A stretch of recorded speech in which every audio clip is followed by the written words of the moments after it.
दोस्तों, आज हम इस वीडियो के जरिए टेलीफोन के आविष्कार का इतिहास जानने की कोशिश करेंगे, जिसके आविष्कार के बाद दुनिया में संचार का एक नया अध्याय लिखा गया। शायद आप जानते ही होंगे कि टेलीफोन का आविष्कार अलेक्जेंडर ग्राहम बेल ने किया था। आपको बता दें कि 19वीं सदी की शुरुआत में ही कई वैज्ञानिकों और इंजीनियर्स ने ध्वनि संचार पर काम करना शुरू कर दिया था। पर असल सफलता 3 मार्च 1847 को स्कॉटलैंड में जन्मे अलेक्जेंडर ग्राहम बेल को मिली थी। आपको बता दें कि किसी भी आविष्कार में किसी एक व्यक्ति का योगदान बताना शायद गलत होगा। टेलीफोन के आविष्कार का इतिहास भी बहुत ही लंबा और पेचीदा रहा है। टेलीफोन के आविष्कार के इतिहास में जिन इंजीनियर्स का योगदान माना जाता है वो हैं एंटोनियो म्यूसी, एलिशा ग्रे और अलेक्जेंडर ग्राहम बेल।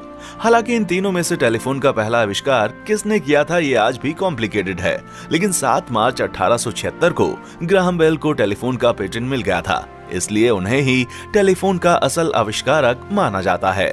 इन तीनों से पहले भी कई खोजकर्ता और इंजीनियर्स ने ध्वनि संचार पर काम करना शुरू किया था।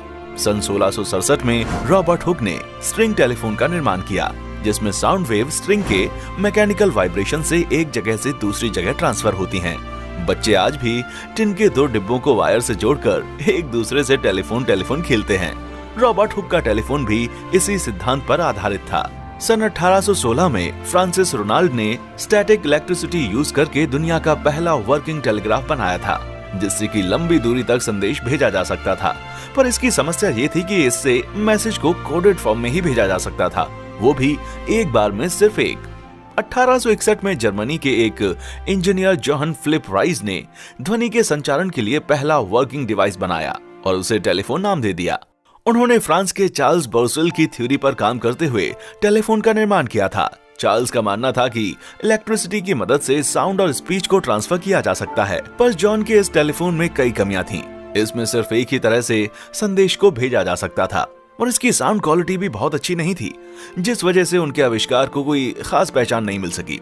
सन 1808 में जन्मे इटली के खोजकर्ता एंटोनियो मुची ने भी 1871 में एक टेलीफोन बनाया, जिसे उन्होंने साउंड टेलीग्राफ का नाम दिया। उन्होंने उसका पेटेंट कराना चाहा, पर उनके इस आविष्कार को दुनिया के लिए फायदेमंद नहीं समझा गया और उनके पेटेंट को रिजेक्ट कर दिया गया।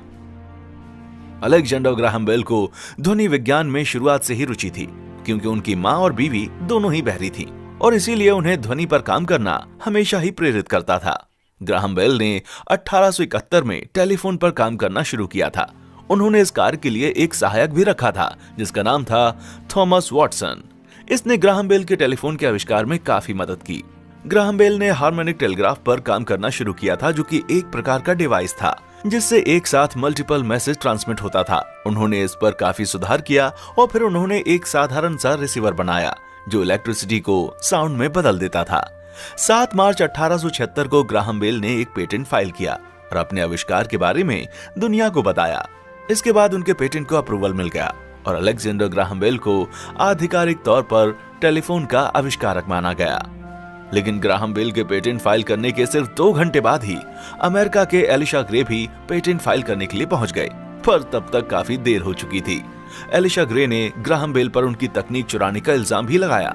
एक समय पर पेटेंट कार्यालय ने ग्राहम बेल के पेटेंट को रिजेक्ट करना चाहा, पर ग्राहम बेल की कंपनी AT&T ने इस फैसले को सुप्रीम कोर्ट में चुनौती दी और इन दोनों का ये मसला कई सालों तक कोर्ट में चलता रहा और आखिर में कोर्ट ने ग्राहम बेल के हक में फैसला सुनाया। दोस्तों, अगर आपको ये वीडियो पसंद आई हो तो इसे लाइक जरूर करें और अपने किसी एक दोस्त को शेयर भी कर दें और ऐसे ही नॉलेजेबल वीडियोस को देखने के लिए हमारे चैनल को सब्सक्राइब जरूर करें।